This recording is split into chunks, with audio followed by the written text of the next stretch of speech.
This is the VOA Special English Technology Report. Have you ever heard the expression, a ball of energy? People often use the term to describe very active children. But today, we tell about an invention called the socket that is a real ball of energy. A woman who developed the socket calls it a cutting-edge portable generator in the form of a soccer ball.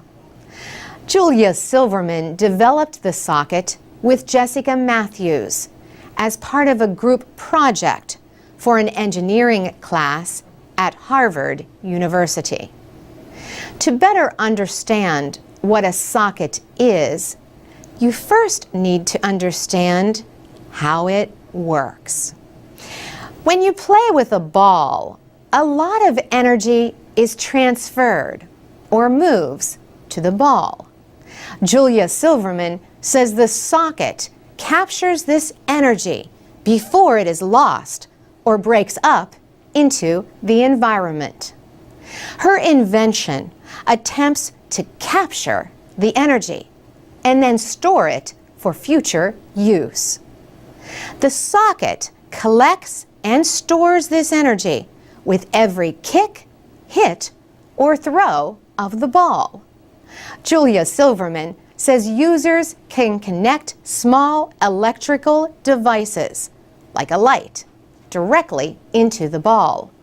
For every 15 minutes of gameplay, the socket can provide enough electricity to power an LED lamp for up to 3 hours. The ball can store up to 24 hours worth of power. The International Energy Association reported last year that nearly 1.5 billion people do not have access to electricity. Most of them live in India, other Asian nations, and in Africa, south of the Sahara. Julia Silverman and Jessica Matthews both had experience in developing countries before they began the project. They knew that power shortages are a serious problem in many areas. Julia Silverman says there is an energy crisis in the world. She notes that 1 in every 5 people does not have any electricity. And there are health issues because those with no electricity may use devices like kerosene lamps, which can produce a lot of smoke. Ms. Silverman says the socket is one small solution to a big problem. Jessica Matthews and Julia Silverman have started a nonprofit organization called Uncharted Play. They hope their socket ball will shine more light on the problem of power shortages. It offers people a chance to put their energy into the world's most popular sport and get some energy in return. And that's the VOA Special English Technology Report. For VOA Special English, I'm Carolyn Presutti. I'm Carolyn Presutti with the VOA Special English Technology Report. An IBM supercomputer named Watson has won the latest battle of man versus machine.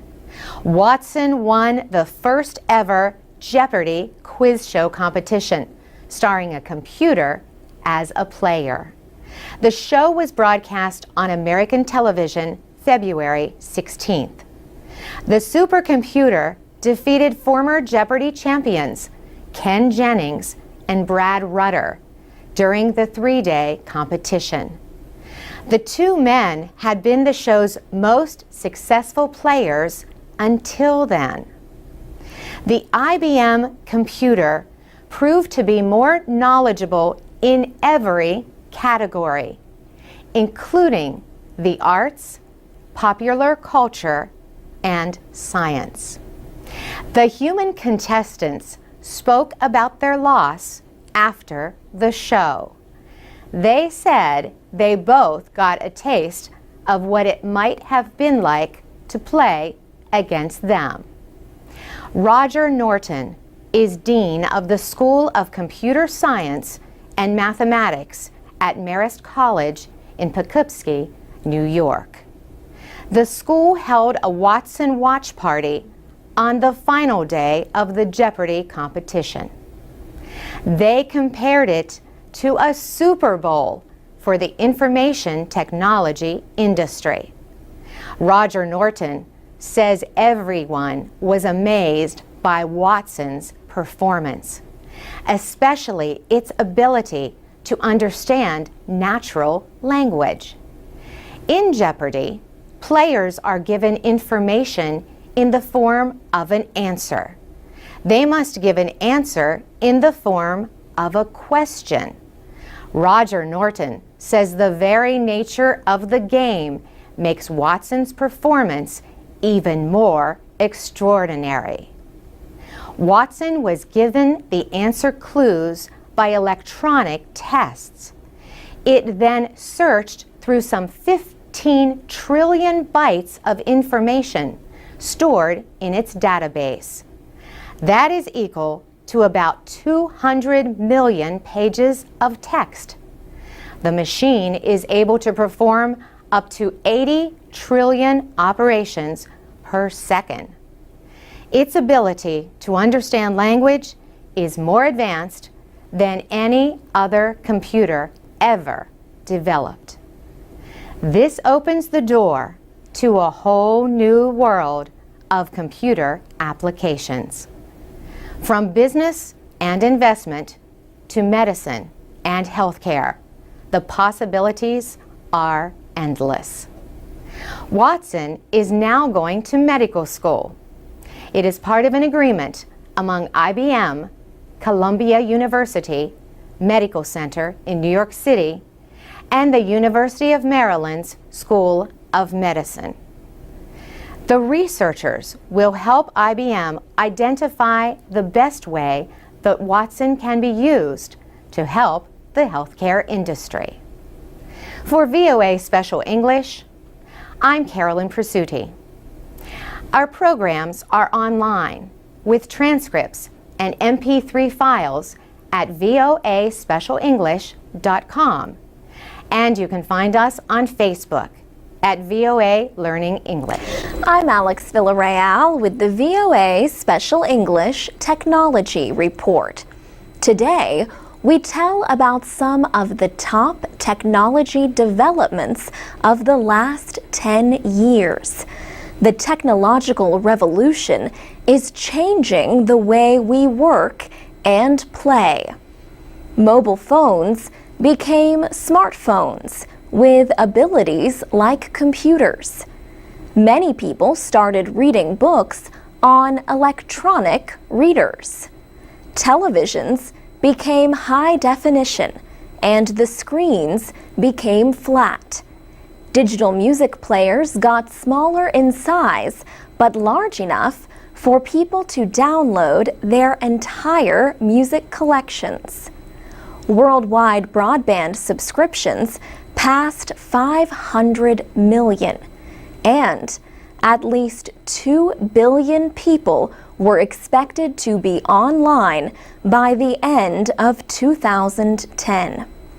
Stephen Baker is the Vice President of Industry Analysis for the Consumer Electronics Market Research Group, NPD. He says the technological developments of the 21st century have brought about some historic advances in consumer electronics. He said 10 years ago might as well be 100 years. If you look back at the way people interacted with electronics in 2000 and the way they interact with them today, there is no comparison. 10 years ago, there were no flat panel televisions. There were no mobile web devices or smartphones. There were no e-book readers, and very few people had notebook computers. Bruce Bockenheimer is with the MIT Enterprise Forum in New York City. He is also the Director of Entrepreneurship at Pace University. He talked about what he believes are the most important technological developments of the 21st century. They are mobile computing, digital media content, broadband, social media platforms, and user-generated content. Also, digital photography and global positioning systems for consumers. Mr. Bockenheimer says all of these things have worked together to revolutionize technology. And he says the technology is constantly changing, faster than at any other time in history. He said telephones had not changed for 3 or 4 decades. They could be on a wall or on a tabletop. But now, cell phone technology is changing every year. He asked, how many people have a cell phone that is more than a year or 2 old? For VOA Special English, I'm Alex Villarreal. You can learn more about technology on our website, voaspecialenglish.com. And you can follow us on Facebook, Twitter, and iTunes at VOA Learning English. From VOA Learning English, this is Technology in Special English. The Asian Development Bank has approved a $300 million loan to help finance an electric vehicle program in the Philippines. The goal is to reduce pollution. The money will help pay for tricycles powered by electricity, or e-trikes. The Philippines wants to have 100,000 of the vehicles on the road by 2017. E-trike driver Alfredo Forello says the battery can operate for 5 or 6 hours. He pays $1.25 to charge the battery. He says in the past, he spent as much as $4 a day on fuel for gasoline-powered tricycle. Tricycle drivers usually pay about $4 a day to rent their vehicles from operators. Alfredo Forello says he earns about $17 a day from driving an e-trike after costs. That is more than double the average daily earning of someone driving a gas-powered tricycle. The e-trike can carry as many as 8 passengers. The vehicle has a roof that protects passengers from the sun and rain. The city of Mandaluyong chose Alfredo Forello to help with a demonstration program of 20 e-trikes.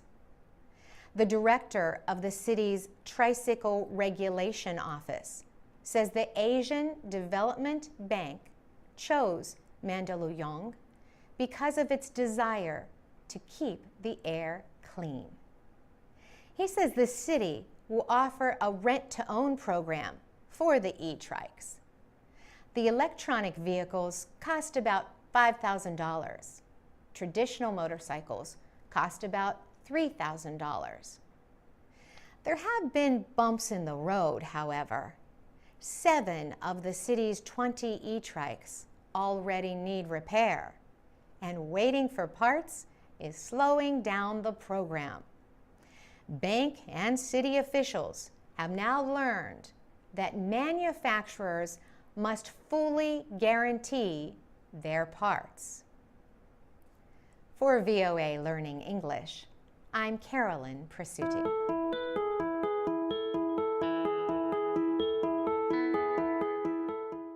From VOA Learning English, this is the Technology Report. Africa has become a growing market for high technology products. It may soon become a base for many more high-tech companies as well. Experts predict growing competition in Africa as technology companies and others attempt to meet the needs of young and middle-class populations. DHL calls itself the logistics company for the world. Logistics is the process of planning complex activities involving people and resources. DHL provides transportation by train, road, sea, and air. The company sees Africa as a place where its business can expand. But for that to happen, more international companies will need to invest and set up operations there. Sumesh Rahavendra is with DHL. He says there is a lot of evidence of growing operations by multinational companies in Africa. They include SAP, IBM, and Hisense, a Chinese state-owned company. Sumesh Rahavendra is the company's head of marketing for sub-Saharan Africa. He says the area offers many possibilities for growth. He points out that many people who never used a desktop computer are now using tablets and smartphones. He describes the continent's 1 billion people as a largely untouched market for many kinds of products. DHL has been operating in Africa for more than 35 years. Sumesh Rahavendra predicts that as more and more companies set up operations in Africa, DHL's business will increase. DHL says Africa is now the world's second largest mobile technology market by connections after Asia. In addition, it is the fastest growing mobile communications market in the world. For VOA Learning English, I'm Laurel Bowman.